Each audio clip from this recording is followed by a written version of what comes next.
Ertalabdan ishga ketayotgan eriga ayoli dedi: "Mendagi o'zgarishni xohlagan barcha salbiy sifatlarni yozib bersangiz.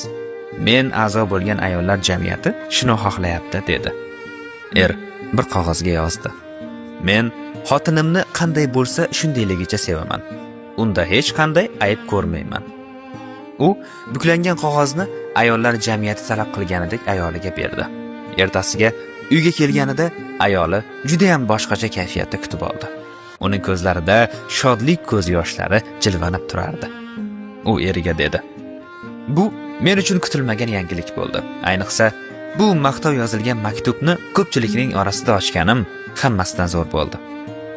Er aytadi: "Xotinimni undan ortiq ayblari bor edi. Ammo men shuni bildimki, bu ayblarni aytgan bilan hech qachon hech qanday muolaja qilib bo'lmas ekan. Qizig'i shuki, uning ayoli 70% ga o'zgargandi. Negaligini bilasizmi? Bu maqtovning qarshi chiqib bo'lmaydigan sehridir. Bu moddiylik barobar qilmaydigan sanoning quvvatidir. Ayblarni aytish nafrat, adovat va sarkashlikni paydo qiladi.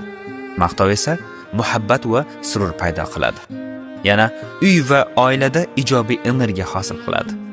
O'z hayotingizni, turmush o'rtog'ingiz hayotini, oilangiz va farzandlaringiz hayotini qo'pol va chaqib oladigan so'zlar bilan bulg'amang. Axir Rasululloh alayhissalom yaxshi so'z sadaqadir deganlar. Shunday emasmi?